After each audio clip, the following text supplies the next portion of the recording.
నమస్తే, welcome to prime మహిళ. జీవితం అంటే ఏంటి? తిన్నామా, పడుకున్నామా, తెల్లారిందా, ఇంతేనా? చాలా మందికి ఇంతే. కానీ ఓ 80 ఏళ్ల బామ్మ చెప్పే నిర్వచనం వేరే. పుట్టడం, బతకడం, వెళ్ళిపోవడం అనే 3 అంచెల్లో సాగేదే జీవితం అనుకుంటే పొరపాటే. ఆ బామ్మ దృష్టిలో జీవితం అంటే నిరంతర ప్రయాణం. సెలయేరులాగా ఆగిపోకుండా సాగిపోవడమే జీవితానికి అసలైన అర్థం. 8వ పడిలోకి ప్రవేశించిన ఆమె అచ్చమైన 8 ఏళ్ల అమ్మాయిలాగే బిహేవ్ చేస్తుంది. ఇంత సుదీర్ఘ కాలంలో సామాన్యులెవరూ నేర్చుకోని కళలు నేర్చుకుంది. పాటలు పాడుతుంది, నాట్యం చేస్తుంది, పెయింటింగ్స్ వేస్తుంది, అనర్గళంగా ఆంగ్లంలో ఉపన్యాసాలు ఇస్తుంది, టీచింగ్ కూడా చేస్తుంది, కోర్టులో వాదనలు వినిపిస్తుంది. ఇలా మీరు ఏ రంగం తీసుకున్నా అందులో ఆమెకు ప్రవేశం ఉండి తీరుతుంది. మరి ఎవరా బామ్మ, ఏమా కథ చూద్దాం.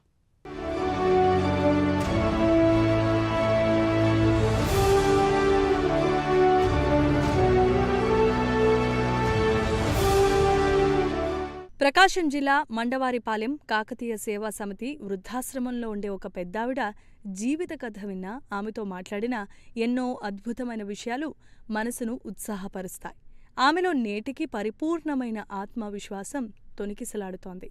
వయోభారం మీద పడుతున్న ఆ భావనే ఆమెను అంటుకోదు.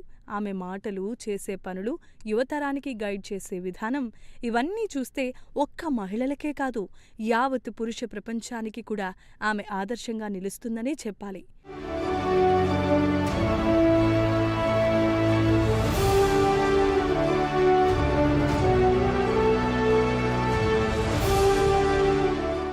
ఈ పెద్దావిడ పేరు ఏజీ రాజకుమారి. నాడు బ్రిటిష్ కాలంలో పనిచేసిన ఓ కలెక్టర్కు మనవరాలిగా, మరో కలెక్టర్కు కుమార్తెగా అరుదైన వారసత్వం ఉన్న రాజకుమారి రాజభోగాలను అనుభవించాల్సి ఉంది. కానీ వృద్ధాశ్రమంలో మాత్రం సాధారణమైన జీవితం గడపటం ఖచ్చితంగా ఆసక్తికరమే. తాను ఎవరిమీద ఆధారపడాల్సిన అవసరం లేదని, మనిషి అనేవాడు ఎవరిమీద ఆధారపడకూడదు అనే సత్యం చెప్పడానికే తాను ఇలా స్వేచ్ఛగా జీవిస్తున్నానని చెబుతారు రాజకుమారి. అందువలనే తనను ఎప్పుడూ ఒంటరితనం ఆవహించదని ఎంతో గర్వంగా చెబుతారు. తొలిసారిగా ఆమెను చూసినవారు ఆమె ఒంటరి జీవితాన్ని చూసి అయ్యో పాపం అని అనుకుంటారు. కానీ నిజం తెలిస్తే తాము ఎంత అమాయకులమో అర్థమవుతుంది. వృద్ధాప్యంలో కూడా అసాధారణమైన ప్రతిభ కనపరుస్తారు రాజకుమారి.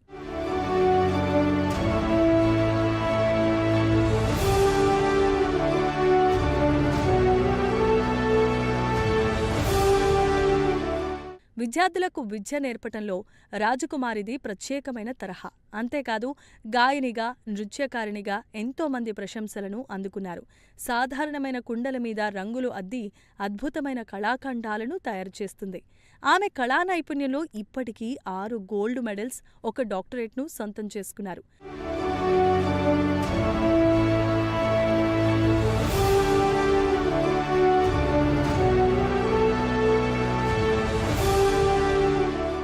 తమిళనాడు రాష్ట్రంలో ఏఎస్ ఆర్యపడి అనే చిన్న గ్రామంలో కాంతమ్మ సుబ్రహ్మణ్య గోపాలన్ అయ్యారనే దంపతులకు 7వ సంతానంగా జన్మించింది రాజకుమారి. తల్లి తరపు తాత అయిన రామస్వామి అయ్యార్ బ్రిటిష్ పాలనలో కర్నూల్, ప్రకాశం జిల్లాలో కలెక్టర్గా పనిచేశారు. అలాగే సుబ్రహ్మణ్యం గోపాలన్ కూడా బ్రిటిష్ పాలనలో, అలాగే స్వాతంత్ర్యం వచ్చిన తర్వాత కూడా కర్నూలు కలెక్టర్గా పనిచేసి ఉద్యోగ విరమణ పొందారు. రాజకుమారి పుట్టింది తమిళనాడులో అయినా ఆమె పెరిగింది మాత్రం తండ్రి ఉద్యోగరీత్యా ఆంధ్రప్రదేశ్లోని కర్నూలులోనే. 8వ తరగతి వరకు బనగానపల్లిలో చదువుకోగా ఆ తర్వాత కర్నూలులో వివిధ పాఠశాలల్లో, కళాశాలలో సాగింది. ఆ రోజుల్లో బీఎస్సీ, బీఈడీ పూర్తి చేసింది. ఆ కాలంలో మహిళల మీద ఆంక్షలు ఉన్నా ఎక్కడా రాజీ పడకుండా ఉన్నత విద్యను అభ్యసించింది. కళలపై ఆమెకున్న మక్కువతో భరతనాట్యం నేర్చుకుంది, సంగీతం నేర్చుకుంది, పాటలు పాడటం అభ్యాసం చేసుకుంది. పెయింటింగ్తో పాటు వివిధ రూపాల్లో హస్తకళలను ఔపోషాన పట్టింది. ఎవరు ఏమనుకున్నా తన ఆసక్తిని అణిచివేయకుండా అందులో ప్రావీణ్యం సాధించటం విశేషం.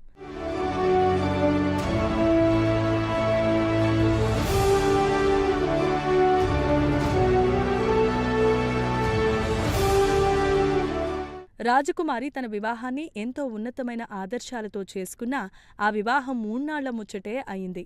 తమది సాంప్రదాయ కుటుంబం అయినప్పటికీ కుటుంబాన్ని వ్యతిరేకించి ఒక వికలాంగుడైన ఐఆర్ఎస్ ఉద్యోగిగా ఉన్న ముస్లిం వ్యక్తిని పెళ్లాడింది. అయితే ఆ ముచ్చట ఎంతో కాలం నిలవలేదు. నమ్మక ద్రోహ కారణంగా ఇప్పుడు ఆమె ఒంటరి జీవితం గడుపుతోంది. అటు కుటుంబానికి దూరం కావాల్సి వచ్చింది. అయితే ఆత్మవిశ్వాసాన్ని మాత్రం కోల్పోక తాను బీఎస్సీ, బీఈడీ పూర్తి చేసి ఉండటంతో టీచర్గా అవకాశాలు వెతుక్కుంటూ వచ్చాయి. విద్యార్థులకు విలువలు, విద్యాబుద్ధులను నేర్పిస్తూ తన జీవితాన్నే ఒక మిషన్గా తీర్చిదిద్దుకుంది. ఉపాధ్యాయ వృత్తికి వన్నె తీసుకురావటంతో 6 గోల్డ్ మెడల్స్ ఆమెను వరించాయి.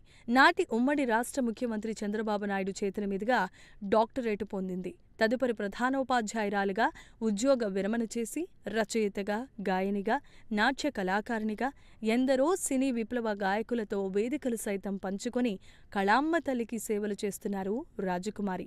నేను బీఎస్సీ, బీఈడీ ఇవి పూర్తి చేసిన తర్వాత కర్నూలు బీఎడ్ కాలేజీలో అక్కడే ఉద్యోగం చేశాను. తర్వాత లా కూడా నైట్ కాలేజీలో లా కూడా చేశాను. తర్వాత నాకు ముందు నుంచి కూడా ఈ కళారంగంలో నాకు చాలా ఇంట్రెస్ట్ ఎక్కువ. చిన్నప్పుడు కూడా భరతనాట్యం నేర్చుకున్నాను. అదే కాకుండా ఫోక్ డ్యాన్స్, కోలాటం ఆడటం కూడా నాకు బాగా వచ్చు.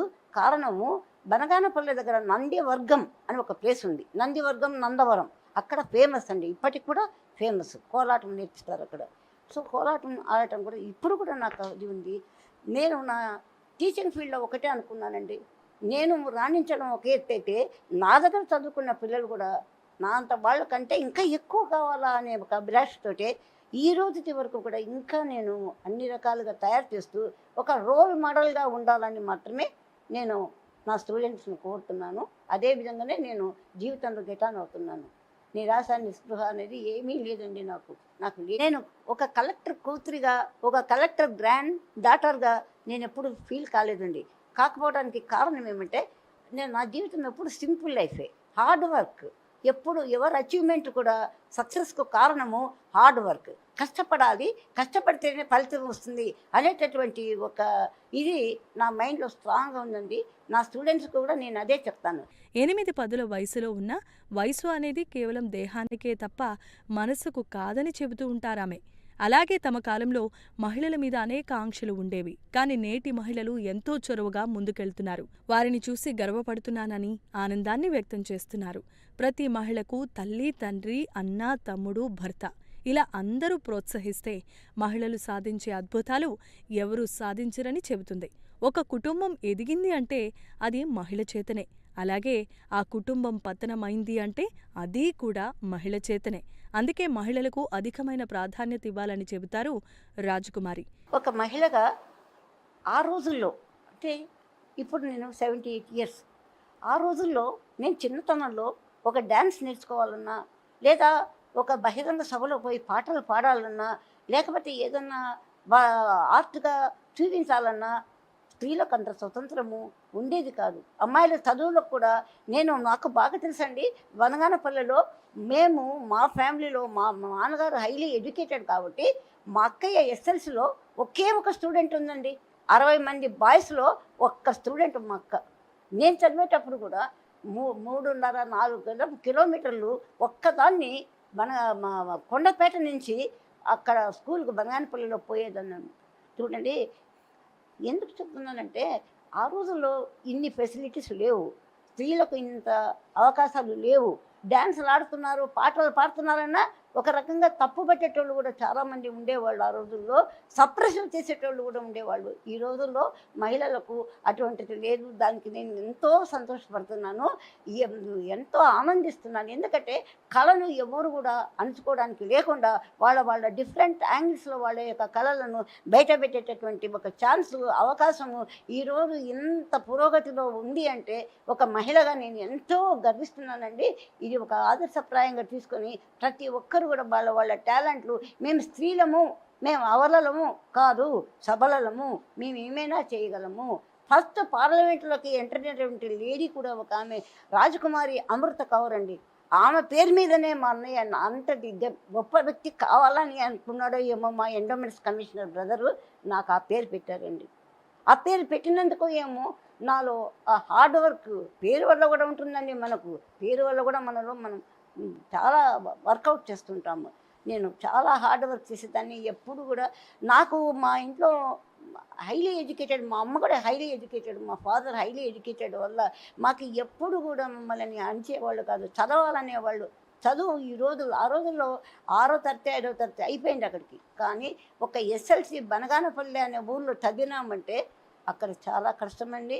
ఎవరు లేడీస్ బయటికి రారు, పంపించరు పిల్లల్ని. అటువంటి పరిస్థితుల్లో నేను అన్ని రకాలుగా కష్టపడుతూ బాగా హైలీ ఎడ్యుకేటెడ్ కావటం వల్ల మా ఫ్యామిలీలో నేను ఈరోజు ఇంత ఇదిగా ఉన్నాను. ఇలాంటి బామ్మలు ఊరికొకరు ఉంటే ఆ ఊరంతా ఇలాంటి బామ్మల సూచనలు, సలహాలతో నడిస్తే ఊరంతా సుఖ సంతోషాలతో ఉంటుందంటే అతిశయోక్తి కాదు మరి.